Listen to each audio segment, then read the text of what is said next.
قل هذه سبيلي أدعو إلى الله على بصيرة أنا ومن اتبعني وسبحان الله وما أنا من المشركين. والعاقبة للمتقين ولا عدوان إلا على الظالمين. أشهد أن لا إله إلا الله وحده لا شريك له. أشهد أن محمدا عبد الله ورسوله. أما بعد, inshallah, we're going to start our Friday halaqah. We were speaking about seeking knowledge, supplements. We have spoken about al-ikhlas, sincerity. Today, inshallah, I'm going to talk opposite of an ikhlas, which is Riya, showing off. This is very important topic that we need to study over and over, to hear over and over, because it's very important. The only deed that will be accepted by Allah subhanahu wa ta'ala is the deed that there is no Riya in it. There is no showing off in it. And we should always worry about that. That's the most thing that scares me, that our a'mal is not for the sake of Allah subhanahu wa ta'ala. Because if it's not for the sake of Allah, it's going to go against you. You're going to be regretting it, doing it. You're going to be regretting it. And Allah will not accept it from you. Imam Shafi'i radiallahu rahimahullah used to say that the person will not be alim, somebody who has a knowledge, until he applies his knowledge. And the person will not be applying his knowledge until he does it for the sake of Allah subhanahu wa ta'ala. Regardless how many raka'at you do, regardless of how many qira'at you do, regardless of how many good person you are, if you're not doing for the sake of Allah, if there is Riya involved in it, if showing off involved in it, will not be accepted. And I think this chapter has to be addressed more enough. When I used to study, there was no enough emphasis on this subject. But when I did my research, I got more knowledge about it. But we need to emphasize on it, especially for the students of knowledge, those who want to learn. And he said that you will not be a mukhlis, you will not be sincere unless you fear from Riya. So by you fearing a Riya, by you fearing showing off that you may not do it for the sake of Allah, that fear itself, the scholars, they say that shows the ikhlas. So we ask Allah subhanahu wa ta'ala to give us ikhlas for the sake of Allah, inshallah. And ikhlas also is very hard on the people, those who are up front always. When you're Imam, when you're a teacher, shaitan is going to challenge you. Although everybody may challenge at any time for the sake of Allah. When you're doing the a'mal, you might be challenged by shaitan. But those always up front, people look up to, those who need to mostly to focus on ikhlas, to do it for the sake of Allah subhanahu wa ta'ala. If we do not do that, Allah subhanahu wa ta'ala will burn us to the hellfire. Inshallah, we're going to see. So Riya it's called Shirk al-Asghar. The Prophet ﷺ, he said that I'm not afraid of you that you will do something major. I'm not afraid that you will do major shirk. He said, I'm afraid that you guys, he's talking to Sahaba, that you guys are going to be Riya. You're going to be Shirk al-Asghar, minor shirk. The Prophet ﷺ, he called it a Riya, a Shirk al-Asghar, is a minor shirk. Allah subhanahu wa ta'ala said in the Quran about the munafiqeen, الَّذِينَ هُمْ يُرَاءُونَ, are those who always show off. Whenever they do it to please others, to impress others, to show others how good they are. So that's Riya. Allah subhanahu wa ta'ala described that as nifaq. Allah said in another ayah, وَالَّذِينَ يَمْكُرُونَ السَّيِّئَاتِ لَهُمْ عَذَابٌ شَدِيدٌ. He said those يَمْكُرُونَ السَّيِّئَاتِ, those who plot evilness, always plan to do something evil, لَهُمْ عَذَابٌ شَدِيدٌ, they will have a severe punishment in the day of judgment. Mujahid is one of the mufassirin. He is a student of Ibn Abbas. He said these people, Allah speaking about them, لَهُمْ عَذَابٌ شَدِيدٌ, Allah says it's those who do Riya, those who show off. There's those who do their deed for others. And Allah subhanahu wa ta'ala said another ayah in the Quran, Surah Al-Kahf, فَمَنْ كَانَ يَرْجُو لِقَاءَ رَبِّهِ, whoever hopes to meet Allah subhanahu wa ta'ala, he said فَلْيَعْمَلْ, Allah says فَلْيَعْمَلْ عَمَلًا صَالِحًا, let him do a good deed, which is according to the deeds of Prophet sallallahu alaihi wasallam. You have to have a mutaba'a, you have to be following somebody, which is the Prophet Muhammad sallallahu alaihi wasallam. Allah says وَلَا يُشْرِكْ بِعِبَادَةِ رَبِّهِ أَحَدًا, his ibadah, his actions, not to associate. There's two shart to قبول العمل. There is two conditions you need to accept it by Allah subhanahu wa ta'ala. Number one, has to be the deed according to the Islam, according to the Prophet sallallahu alaihi wasallam, according to the Quran. That's the first condition. If you come up with anything that was not in the Quran or in the Sunnah, or does not have any essence in the Quran or Sunnah, then it will not be accepted by Allah, regardless how many ikhlas you have it. Number two has to be for the sake of Allah subhanahu wa ta'ala. So we have to always remember that these two conditions, ikhlas is one of the conditions of a'mal to be accepted. There's another ayah In the Quran, in the Surah Al-Isra, Allah subhanahu wa ta'ala says, "Man kana yuridu al-ajila ta'ajjalna lah." If you want the ajila, this dunya, you want the praise of the people, you want the people to impress on you, you want people to look up to you, you want people always be around you, say, MashaAllah, he's good, he's good. Man kana yuridu al-ajila, ajjalna lahu, you will get it. The people will be impressed on you. Man kana yuridu al-ajila ta'ajjalna lahu fiha ma nasha. Whatever Allah wants it, you will get it. If Allah wants a name for you, to be a fame, everybody knows it, you're going to get it. من كان يريد العاجلة عجلنا له فيها ما نشاء. Whatever Allah wanted. ثم جعلنا له جهنم. But after that, you're going to go to Jahannam. So it does not worth that you sacrifice your entire life. This is not entire life, by the way. This is 60, 70 years. The entire life is the life of hereafter. Is eternity. Eternity, anything that you compare with eternity is going to be zero. Eternity compared to billion years still is going to be zero. It's going to be zero. So the real hayat, the real life that we should focus in al-akhirah. And that's why we always to be worried about our amal. What do we do? Is it for the sake of Allah? When we do raka'at, 2 raka'at sunnah, are we doing for the sake of Allah? Or are we doing it to impress others? To see others that, mashallah, we pray sunnah? Are we doing for that? Inshallah, we're going to talk about a lot deep about Riya. Inshallah, there's different forms. Shaitan puts Riya into different coats. You see this way, this way, this way. Shaitan is going to come from you every angle. So that what we need to. Prophet he said in hadith in Musnad Imam Ahmad, he said, "Inna akhwafa ma akhafu alaykum ash-shirk al-asghar." The most thing that I'm afraid that for you is to do a shirk al-asghar, a minor shirk. He said, "Yaqulu Allah Ta'ala." They asked what is shirk al-asghar. In another narration, he said that's Riya. He said, "Yaqulu Allah Ta'ala yawm al-qiyamati idha jaziya an-nas bi'amalihim." Allah Subhanahu wa Ta'ala will say when everyone is getting their reward in the day of judgment. Allah will say to those who have done the amal, their deeds for other than Allah subhanahu wa ta'ala, to impress others. Allah will say, اذهبوا إلى الذين كنتم تراؤون في الدنيا. Go to the people that you used to show off. Those whom that you are doing for their sake, go to them. Let them, Allah say, انظروا هل تجدون عندهم جزاء. See if they can give you a reward. You do to impress others, right? To say, mashallah, he's a good brother, mashallah, he's a good sister. Go to them. See if they can give you a reward. And you will not get any reward.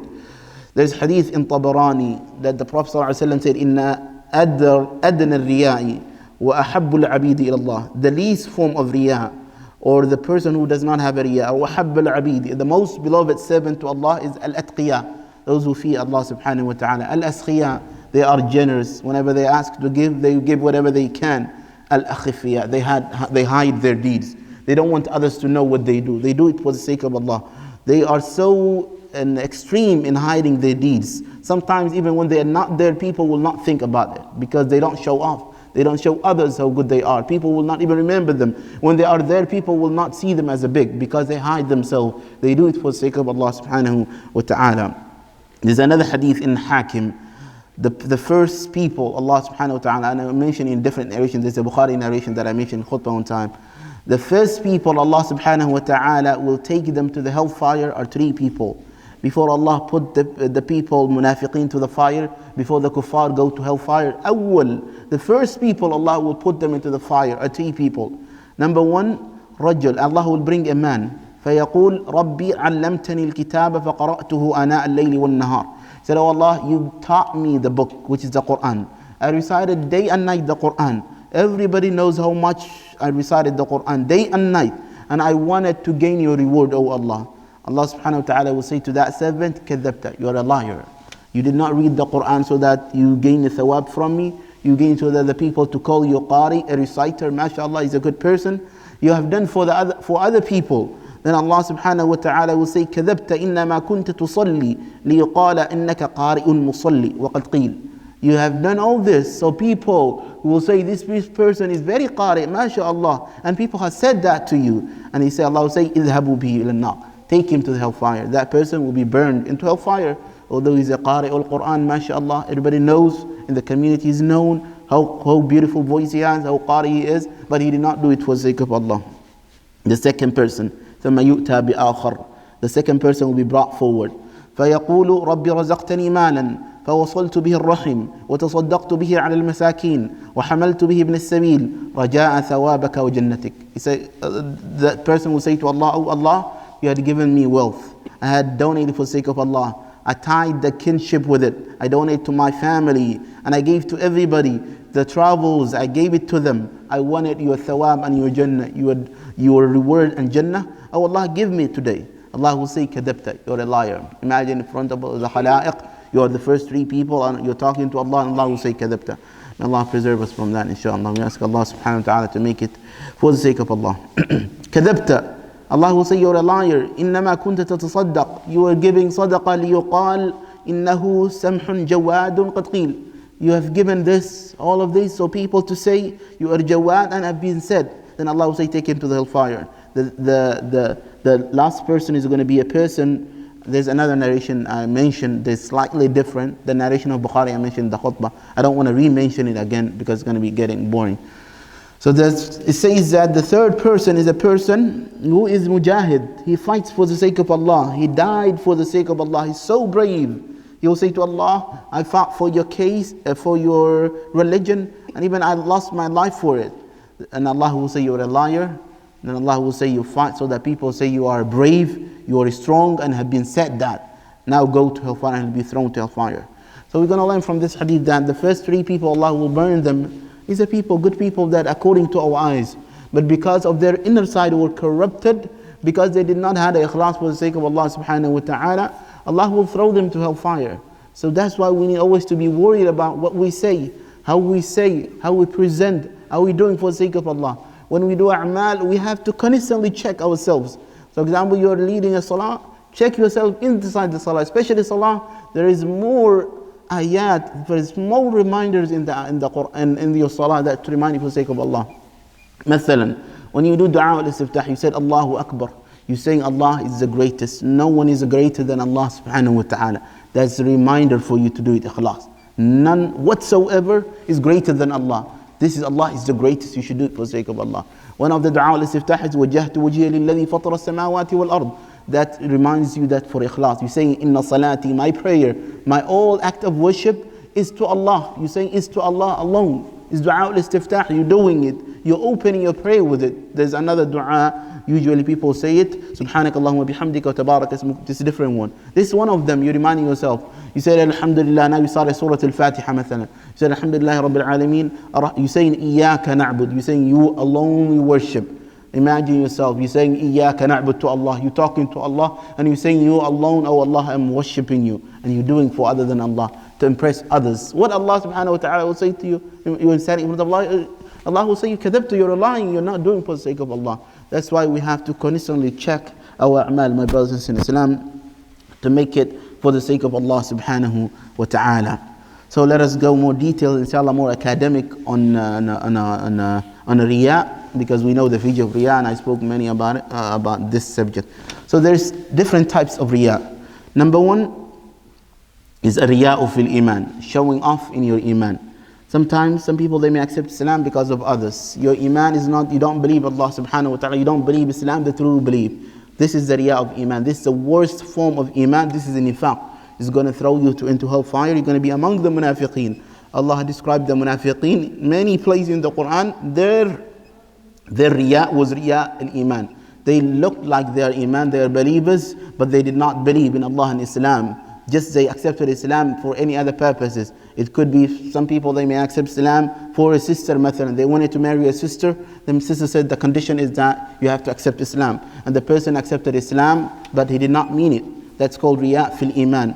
Allah subhanahu wa ta'ala said about munafiqeen, إِنَّ الْمُنَافِقِينَ فِي الدَّرْكِ الْأَسْفَلِ مِنَ النَّارِ. They will be the lowest bottom of the hellfire. They will go to hellfire. That's the first type of Riya. The second type of Riya is Riya bi usul al-ibadat al-wajibah. Some people they make a Riya on the asl, on the basic of worships. The person does not pray when he's home. He does not pray by himself. He does not pray 5 days, 5 times a day. But when he comes to the masjid, he prays. So people don't say that this person does not pray. He's just doing it for the people, so people show off. He comes to masjid for other purposes, but the iqamah was made. Usually he does not pray, but when the people praise, he prays it. Then you're not praying for Allah subhanahu wa ta'ala. You're not praying. If you're struggling, is another case. If you're struggling, sometimes you pray, sometimes you don't pray, but your goal is to pray and to try to pray, then that's fine. But some people, they don't want to pray at all. But when they see people praying, they just follow the people so that people do not point on them. This is the second type of Riya. The third type of Riya is Riya showing off on the nawafil, the sunnah. Usually the person does not pray sunnah prayers, after the salawat, they don't pray it. But when they are in the masjid, so that the people will not look at them or will not look down to them, or the people will not, just to show the people that he's a good person, he prays sunnahs. He goes to the corners and prays it. But when he's by himself, he does not. He does not do it at all. This does not mean sometimes you got motivated when you come to the masjid. You got motivated, usually sometimes you don't pray sunnah, but when you come to the masjid, you got motivated, then you pray it. That's okay. But your goal, the goal that you're praying, it was just to impress the people, and usually you don't do it. That's also the third type of Riya. There is fourth type of Riya, which is al-mura'una bi awsaf al-ibadah. They show off on the descriptions of the ibadah. مثلا, when he prays home by himself, قُلْ وَاللَّهُ أَحَدْ إِنَّا أَعْطَيْنَا خَلَاص. You come, he leads the masjid, the salah, his salah is long. He reads long recitations to impress others. And again, the Riya is something inner. It does not mean everybody do that, he's showing up. It's something in the heart. So sometimes awsaf al-ibadah, you make it really good when you're praying in the masjid, people are looking at you, you're going to pray mashallah, you see him praying nice, low and good. But when he's at home, dressed normal, usual, just praise Allahu Akbar, Sami Allah liman hamidah, he's drinking water, and that's a Riya. Because you're having double face to Allah. Your ibadah at home is not like your ibadah in the masjid. This is not a ikhlas. This is a type of showing off. We should avoid all the types of Riya, all types of whether it's in Iman, whether it's in Ibadah, whether it's awsaf al-Ibadah, whether it's in Nawafil, all the type of Ibadat should be made for the sake of Allah subhanahu wa ta'ala. So force yourself, defeat the shaitan. Shaitan, when you're at home, he's going to tell you, recite Qul Huwallahu, tell him no. I'm going to recite long surahs. Just defeat him. Read the Amma, the surah that you memorize. Or surah, if you even don't memorize surah, you can use the kitab. If you're not a memorized, you can read that from the kitab, from the mushaf. So this is all. These are the types of the Riya. Now, levels of Riya. The purpose of Riya are levels. The people do Riya for many purposes. This is more academic. Number one, some people, the worst of the purposes to show off is that you do it to get a ma'asiyah. Some people, they show off so that to commit a ma'asiyah. Mathalan, a person comes to the masjid, he acts that he's a good person, he prays, he attends the masjid, Fajr, all the prayers, he prays good, he prays sunnah, he sits down, reads the Quran just to impress one person. Mathalan, one person he's a businessman, you have a store, mathalan, you just want him to see you as a good person so you can deceive him and take his money, mathalan, so that you can take money from him to disobey Allah, to do something wrong. So you're using an act of worship to disobey Allah subhanahu wa ta'ala. This is the worst type of the purposes of the showing off. That's the worst one. So somebody do something wrong to impress others, but to deceive them. Mathalan, he is coming to the masjid usually just to get married to a sister, or for wrong purposes, mathalan. That's something mubah. If it's a mubah thing, it's a different thing. Like we're going to talk about it, inshallah. Even that's wrong. To show off to a person for something mubah is not permissible. We're going to talk about it. The second is a third one. So the first one is a person does a Riya to commit a ma'asiyah. Like you just want to show off to Badr, mathalan, he's so rich, mashallah. You want to impress him, you're going to want like him, you want him like you to trust you in his money. Then when he trusts you, you deceive him. That's the worst type of the Riya. The second type of Riya is a person who people always think bad about him. Muttahim bi-ma'asiyah. People, they know he's not a good person. He shows off just to remove that name from it. Mathalan, he has a bad name on mathalan ibadah. People know him that he does not pray. Maybe in that city, he does not pray. He just comes to the masjid to show off to that people that he prays. So he's doing it so that people, to remove that tuham, that thinking bad of the people, just for that people, he's removing that. That's a part of Riya. Which means that the person, if he changes and he does it for the sake of Allah subhanahu wa ta'ala, it's fine, it's okay. But if he's doing only to clear up his name, then that's wrong. For example, he finds himself, people accused on him of something. Just to prove them wrong, he does it. You shouldn't do for that. You should do it for the sake of Allah subhanahu wa ta'ala. The third type is a person showing off to get something which is permissible. For example, you just want to show off to this person in the masjid. He comes regular to the masjid to show this person, and he just want to get a job from him. He doesn't want to steal anything from him, but he just want him to hire him. The only purpose he comes to the masjid is just so that this person hires him. Or the only purpose he comes to, there is a sister that he likes it, so he want that sister to see him to get married. His purpose is just to get married. After he gets married, he goes away. He just gets his purpose. That's called nailu hadhin mubahin. You want just something that's permissible to get it. This also is not permissible. The last type, or the purpose, is when we're talking about the purpose why people do riya. The last purpose, it could be a person who is showing off. He wants people to see him, his ibadah, his khushu'. He wants the people to see him good so that people do not humiliate him. The only purpose is so people don't look down at you. Just pray and sunnah, mathalan, he prays the sunnah. The only purpose is that the people do not think bad about him. Do not think the people, he just worries about the people not to do tahqir on him. Mathalan, he fasts in Ramadan, mathalan. Usually he does not fast Ramadan, but he comes to the masjid and he acts like he's a fasting so that people do not think bad about him. Do not think bad about him. For tahqir in this is not permissible. Imam Ghazali says, وَجَمِيعُهُمْ, all this type that we just mentioned, تَحْتَ مِيقَاتِ اللَّهِ ta'ala. Allah subhanahu wa ta'ala will be upset on you in any reason that you did it for the sake of Allah. Once you do it for the sake of Allah alone, you did it for ikhlas, everything that we mentioned is going to come. People will think good about you. If anybody want to hire you, will hire you. If there is a sister that want to marry, if she sees you at the masjid, she would marry you. All that is going to happen. But if you do that action for those purposes, that's wrong.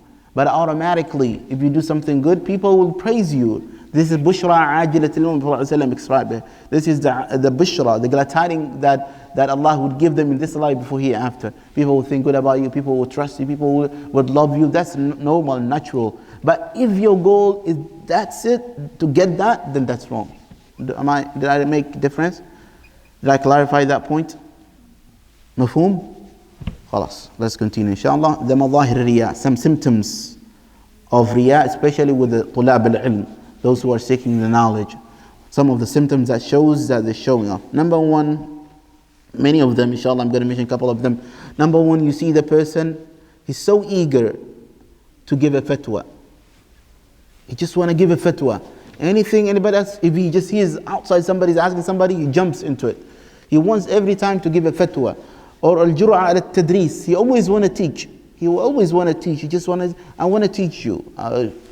Sometimes you see some people, they're going to come to you in case if you need help with the khutbahs, I'm here available. If you need that with that, if you're helping is a different. But sometimes they just want to come to the front. They just want to show off. It's not permissible. Allah subhanahu wa ta'ala says, Allahu adhina lakum wa Allahi tafsirun. Allah give me a permission to give a fatwa, to give a ilm. It's not an easy task. Let's look into the scholars. Abu Dawood, mathalan, the man who wrote the Sunnah Abu Dawood. He said, ما أحصى ما سمعت أحمد سئل عن كثير في الاقترام في العلم فيقول لا أدري. He said, I have seen. He said, I can't count how many questions were asked Imam Ahmad ibn Hanbal. He's a well-known alim, alhamdulillah, rahimahullah. He said, there was a lot of questions that was asked about the masail of ikhtilaf. Usually he says, la adri, I do not know. He does not jump to a fatwa. Some people, they just give it fatwa. Fatwa means answering an Islamic question. They answer, they give you an answer when they do not know, when they are not sure about it. Imam Ahmad also said one time, he's talking about his shaykh. He said, ما رأيت مثل ابن عيينة في الفتوى أحسن فتية. He said, I have never seen a person who is better in giving fatwa than Ibn Uyayna. He said that it was so easy for him to say, I do not know. How many people you see now today's muftiyin says, I don't know. They usually don't say, they will give you, even they don't know, they take a shot. They're going to just try it. Imam Malik ibn Anas, a man asked him a question. He said, La adri. He said, I do not know. He said, Ya Abdullah, taqul la adri. He said, oh Imam Malik, are you going to say that you don't know? Then he said, Na'am. He said, I say, I do not know. He said, فَبْلِغْ مِنْ وَرَائِكَ أَنِّي لَا أَدْرِي. He said, also let the people know, the people behind you, and be able that I do not know this mas'ala. It's not a shame that you say I do not know. So it shows that the ulama, they did have something to say about it. It does not mean that he did not know. It doesn't mean that he didn't have anything to say.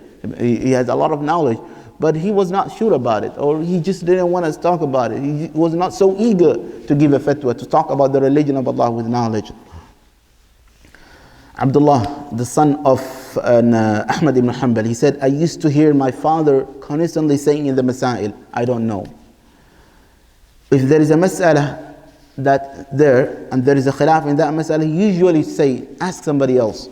He used to say, ask others. When they ask him, whom should we ask? He used to ask other scholars, ask others. They always loved that other people answers the question instead of them asking a question. Ibn Qayyim, rahimahullah, he said, وَكَانَ السَّلَفُ مِنَ الصَّحَابِ وَالتَّابِعِينَ.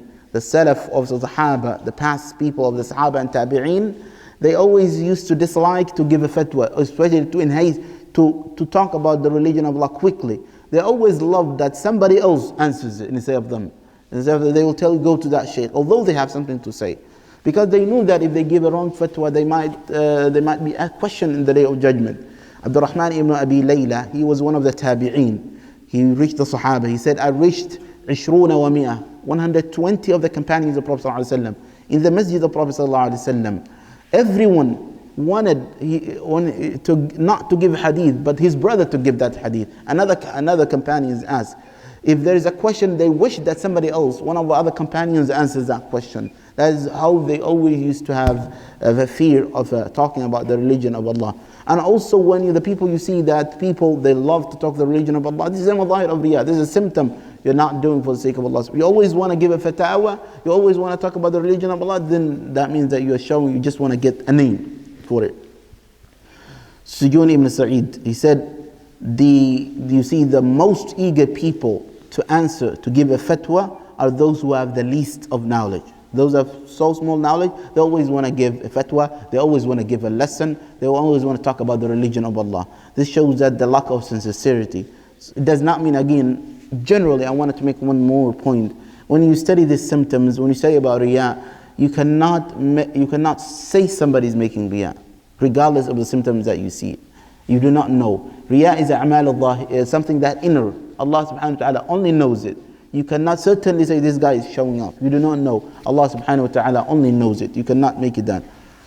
So to give a fatwa, the scholars, they used to afraid from it. Imam Ahmad Hanbal, he said there are conditions to make a fatwa. When you want to give a fatwa, these conditions has to fit on you.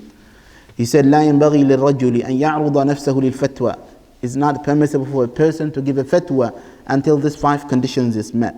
Number 1, he has to have a good intention. When you are giving a fatwa, you have to do it for the sake of Allah, to remove the ignorance from others. If you fit these conditions, let us see who can fit these conditions. Number 1, you have to have a good intention for the sake of Allah subhanahu wa ta'ala. You don't want a name, you don't want a fame, you don't care anything. You don't care about what people say. You only do it for the sake of Allah subhanahu wa ta'ala. Same thing when you teach. This is when I talk about fatwa, when you teach also comes. Even when you teach Quran, whatever you do it. Number 2, you have to have hulm. You have to have tranquility. You are not a person who reacts on a people's the way they treat you, on a people's treatment. So because you are a mufti, you're talking, you're giving a fatwa, sometimes you might, if you're a person who does not have a waqir, you may get upset and give a wrong fatwa. So you have to be a person, cool guy, what they say. A person who does not worry about what people might say or may react.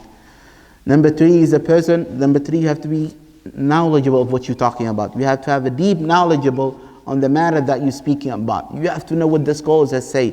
You have to know the mas'ala. You have to know you have to know ahkam, the ayat which was nasakh, ahkam al-nasikh wal-mansukh, the ayat which was not, is removed away, the ayat which is mansukh. You have to know all the deep knowledge of it. Number 4, you have to have, he said, a kifaya, somebody who earns by himself. You earn good. You do not need any help from others. Which means that if somebody is paying your bills, he says that Imam Ahmad's opinion, he says you shouldn't give a fatwa to him because that might affect your fatwa. You might scare that person, may fire you, may do that to you. If you're boss, you shouldn't give a fatwa to them. You should tell them, ask other people. Always, that's good. Also, same thing, like if you are imam in a masjid, if there is a board involved, and it's better always if you can attach to another people, like 3 people, who could answer the question. Some people whom you trust their knowledge could give a fatwa, marja' for that masjid, instead of you directly answering that answer. Because sometimes you could answer piously. The answer, even the imam can answer in a wrong way because that's the way he likes it. That's the way he likes it, not the way religion of Allah. Or sometimes you might answer the question because to please others, to please the people who are asking you. So when the people are not connected to the masjid, they don't care about what you do. They don't care about your. They will answer honestly. So that's why it's always better to have a marja for every institution to go back to it. Number 5, you have to know the people you're giving a fatwa. Because sometimes it changes. You cannot give a fatwa about people you do not know their livings. How they live, you do not know. You have to have a knowledge. If you don't have a knowledge, you have to be explained enough about the people you're giving a fatwa to it. Fatwa can be changed to a place. And this is usul fiqh. So you have to know the adat of the people. Sometimes the adat can affect your fatwa. How the people, they do their lives, it could be different than the way you are. So if somebody explains to you, that's good. And also you have to go back to the people of knowledge. مثلا, if you are answering a question pertained of مثلا الطب, مثلا something medical question, somebody who knows the medicals has explained to you. You have to go to him and get what this means, to explain to you how they do before you answer a medical question. So these are the 5 conditions of fatwa. Once the person meets this, and I don't think anybody else meets, then he could give a fatwa. He could give a fatwa. Okay? How long am I talking? The brothers told me 45, I have to finish. 30 minutes? Alhamdulillah, I have good time. So now let's talk about some manifestations of Riya, some forms of Riya. Some forms that shows that the person is showing off. Some symptoms. It's the same as I mentioned earlier. Number 2, I mentioned one of them. Number 1 was that the person always hasten to fatwa and tadris. This is a form of Riya. Hasten to give a fatwa. Number 2 is a person always gets busy with the communal obligations.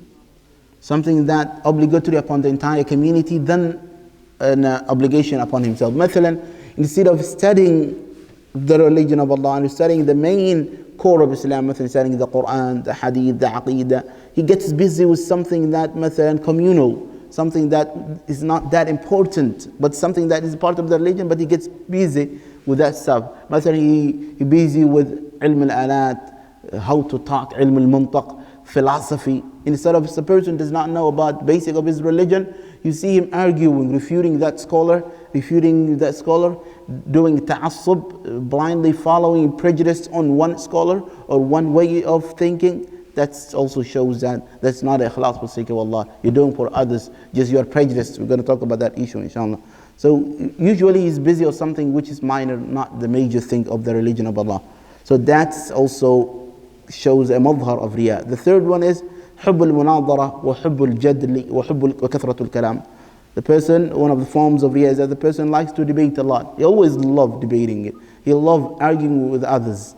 He loves to talk a lot. He likes to talk.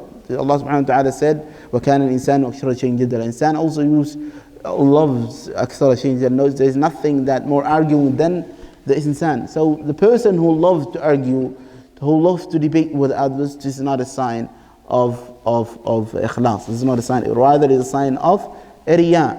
Sometimes you need to prove the haqq, مثلا. Then that's called munaqasha. You can have a munaqasha with a person to prove the haqq, the truth. But if you are arguing with a person just to defeat him, if you're doing the munadhara just to defeat that person, this is not ikhlas, this is a Riya. But if you're debating, if you're having munaqasha with this person to prove the haqq, then that's ikhlas. Allah subhanahu wa ta'ala has said that in the Quran a lot. This hadith of Prophet ﷺ, I love this hadith. Prophet ﷺ, he said, أنا زعيم ببيت في ربط الجنة لمن ترك المراء وإن كان محقا. He said, I will guarantee a house, a palace in Jannah. فيها ما لا عين رأت ولا أذن سمعت. It's not a house it's not like the houses that we know. It's a house beyond our imagination. He said, the lowest part of Jannah, a person who abandons لمن ترك المراء, a person who abandons arguing. وَإِن كَانَ مُحِقًّا, even he has a right to argue. You have a good point to make it, you just do it for the sake of Allah, not to argue it. You just leave it. Allah subhanahu wa ta'ala will guarantee for you a house in Al-Jannah. وَبَيْتٌ فِي وَسْطِ الْجَنَّةِ. Prophet ﷺ said, I will guarantee a house in the middle of Jannah. Jannatu Adn, what a beautiful house is. لِمَنْ تَرَكَ الْكَذِبَ وَإِن كَانَ مَازِحًا. A person who abandons lying, even if he's joking. He does not lie. Some people, they'll tell you that, you tell them, why you lying, akhi, fi Allah subhanahu wa ta'ala, they will tell you, I'm joking. It's not permissible to joke lying. وَبَيْتٌ فِي أَعْلَى الْجَنَّةِ. Allahu Akbar. The house in the highest level of Jannah. Imagine this. We just mentioned other points. Highest level of Jannah, liman hasuna khuluq. This is very important. We need to understand that. The highest level, Prophet ﷺ said, I will guarantee a house in the highest level of Jannah, a person who have a good akhlaq, good manners. He knows how to treat others. He respects others. This is called husnul khuluq. The weightiest thing in the scale of the Day of Judgment is our akhlaq. So Prophet ﷺ said, I will guarantee a highest level of Jannah, a house in highest of level of Jannah, a person who has a good manner with his brothers, good manners with his family. Some people, they have a good manners in the masjid, but when they go back to the house, they're cussing, they're insulting their wives, they're doing all that. Then liman hasuna, you don't feel it. The first person should benefit from your akhlaq is who? The people who lives with you in the family. The family, the one who, your wife, the people, the same thing, the sisters, their husbands, some sisters, the brothers complain from them, they cussing, they saying all the bad name, in the name of she's mad, or he is mad. This is not an excuse for you to transgress on others. So liman hasuna khuluquh, a person who has a good akhlaq, good manner. Awza'i, he said, إذا أراد الله بقوم شرا فتح عليهم الجدل ومنعهم العمل.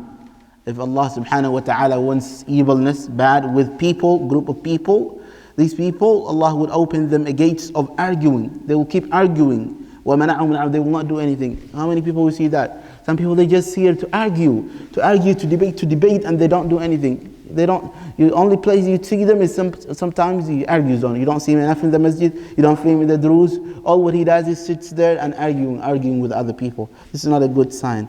And people should avoid. Also is a sign that the person is showing off, is not doing for the sake of Allah subhanahu wa ta'ala. The fourth form of Riya is a person falling into a weak and strange opinions. You always see him different opinion. We used to call it, when we used to study, khalif tu'raf. Some people, whatever you say, they will say opposite of that. We call it khalif tu'raf. They just want to be known, they just disagree. You tell them better, no, he goes the other way. You always go to the other way. Always khilaf for it. Or he falls into the gharib. He always talks about the masail which is gharib, strange. His qawl, when he takes it, the qawl shad, the qawl that the scholars, there's few scholars have on it. It's not a major agreement on it. Always is permissible because the soul said, because of that qawl, weak qawl. Always he jumps into that. He jumps to the qawl. Or he talks about something minor. Sometimes you see him speaking a lot of lectures and khutab talking about minor masail. مثلا. You see him talking, debating, giving long lessons about مثلا hijama, cupping. Is in the religion, but you always tell him debating on minor issues instead of talking about major issues like ikhlas, major issues like the aqidah, all of that. The fifth form of Riya is person fighting or arguing with the people who disagree with him, and always loving the followers. Always, anybody who disagrees with him, anybody shows opposite of what, or says opposite of what he has, they will argue with him. He keep arguing with that. He keep hating, insulting other people. Always bothers him when a person goes against his opinion. He always fights with that person. He always talks about it. And also he's impressed with many followers. When he has followers, mashallah, he's so happy. When he does not come, many people does not follow him or does not come to his program, he gets disappointed. The true ikhlas is that when the halaqah that you do in a program you do, if one person comes, you do it. If 100% comes, you do it the same. That's ikhlas. You don't care about how many people attend. You only care about if there's one person you do it. You're not impressed by the followers. So this is a problem. Sometimes shaitan will get into you when you see many people are interested in your talks, in your halaqat, in your programs, in your ayat, in your Quran. They go crazy in it, they go wulu with it, they do whatever it takes. So whatever it takes, these people are satisfied. Even if that's against the Sharia, they don't care. If that's people are satisfied, they do whatever it takes it. This is not a form of ikhlas, rather it is a form of showing off. Fudayl ibn Iyad, he was a tabi'i, he was a well-known, he used always to blame himself. He used to say, Ya miskeen, anta musi, wa tara annaka muhsin. This is a great tabi'i, he's a well-known guy, he's mashallah, a good person. He always say, oh miskeen to himself. He said, you think you are a good person, but anta musi. He said, you are not a good person. He talks to himself. He say, wa tara annaka alimun, وأنت جاهل, you say, you think yourself, and he's alim, he's a knowledgeable, al-Fudayl, you say that, you think yourself as a person who's a alim, but you're not a alim, you're a jahil. You think you're smart, you are not smart. You say, أَجَلُكَ قَصِيرٌ وَأَمَلُكَ طَوِيلٌ. Your ajal, your time is limited, but your dreams are so long. Just to blame, to talk himself, to purify himself. To purify himself. These are the forms of Riya. What is ikhlas? Ikhlas is not, some people they think ikhlas is that you sit down and you say, I did it for the sake of Allah subhanahu wa ta'ala. That's what they think is ikhlas. It's like a person who, مثلا, jai', who is hungry. He does not have a food. If you just say, nawaytu an akul, is that going to make you eat? If you say that I have intention to eat. So nawaytu salat مثلا, that's not an ikhlas. Ikhlas rather is something in the heart. Something that in the heart, and it's a sir bayna Allah wa bayna abdi. It's Allah is a secret that nobody knows. It's between you and Allah subhanahu wa ta'ala. Even the angels do not know your sincerity. They cannot. Only Allah subhanahu wa ta'ala knows. They cannot write it down whether it was sincere or not. They will write amal, whatever you do, the angels of Allah. But Allah, in the day of judgment, will clarify which one was ikhlas, which one was not ikhlas. لا يعلمه ملك فيكتبه ولا شيطان فيفسد. Shaitan also do not know unless he whispers on you. That's ikhlas. And another definition of ikhlas is تصفية الفعل عن ملاحظة المخلوقين. You purify the actions from the observation of the others. You do not care the observation. You're praying in the masjid, you pray the same way, the same length, the same of everything when the masjid is full and when there is nobody in the masjid. You pray in the masjid the same way you pray in the masjid, you pray the same way in the house. You do the same way in the house. So when we coming into this class are seeking knowledge supplements. Those who want to seek a knowledge is going to be supplement for them, something that would help them. When we seek a knowledge, when we learn, when we want to get some fiqh, the first thing we have to do is for the sake of Allah subhanahu wa ta'ala. If you do it for the sake of Allah, Allah will purify it, and Allah will bless it, Allah will increase it for you, and inshallah the people will benefit from it. Prophet sallallahu alaihi wasallam, he said in hadith, this is very dangerous hadith. Anybody who want to seek a knowledge, there's a lot of brothers who want to go to Medina to do that and that. They always need to put this between their eyes. مَنْ طَلَبَ الْعِلْمِ لِيُمَارِي بِهِ السُّفَهَاءِ. Whoever seeks a knowledge so that he could argue with the ignorant people, or to lift himself, to uplift himself from the ignorant people. The normal people, you just want to be above them. You just want somebody bigger than them, somebody who's like people respect him more than the average people. Or you want to debate with the scholars. You just want to defeat that scholar. You just want to go against that scholar. Or you want لِيَصْرِفَ وُجُوهَ النَّاسِ إِلَيْهِ. You want the people to turn into you. You want the people all to look at you, always to listen to you. فَهُوَ فِي النَّارِ. He said that person will go to hellfire. So we need to make it for the sake of Allah subhanahu wa ta'ala. You don't want to argue with the people. You don't want to show off. You only do it for the sake of Allah subhanahu wa ta'ala. We're going to speak about at the end, inshallah. I'm going to make last point, which is very important. Sometimes people, they stop an action out of fear of Riya. They're scared of Riya, they don't do it. They're scared of Riya, I may not do it for the sake of Allah, I'm not going to study religion. Or I'm not going to pray. I'm not going to lead the people. I'm not going to do that. Inshallah, we're going to talk about it. Let me speak about side note of how to seek a knowledge. There's two ways to seek a knowledge, and you have to have both ways when you're seeking a knowledge. Number one, you have to have the book. You have to study a book. Without book, you cannot seek a knowledge. You just come and hear it, that's not a way to seek a knowledge. You have to have a book that you study from it. Without a book, you cannot study.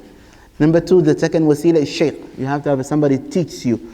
You cannot just take a book and read by yourself. Some people, they go online, they're their shaykh, PDF, they just read a PDF, find it, they read, and sometimes they misunderstood, they keep arguing with that point that they read online.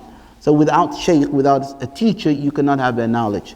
The Prophet ﷺ, it was said saying, "Man kana shaykhuhu kitabuhu, kana khata'uhu akthara min sawabih." Wherever his shaykh is the book that he reads only, he just reads a book, then his mistakes will be more than what he's going to get, his correctness. So always you're going to fall in it wrong. You may understand, you need somebody to clarify with it. Mathalan, the same example as the people, mathalan, who want to know about Islam, they go online, maybe they find the Quran, they will see ayat says, kill them, wherever you see them, kill the Jewish and Nasara and Christians, they jump with it. They jump with it without shaykh, without asking anybody.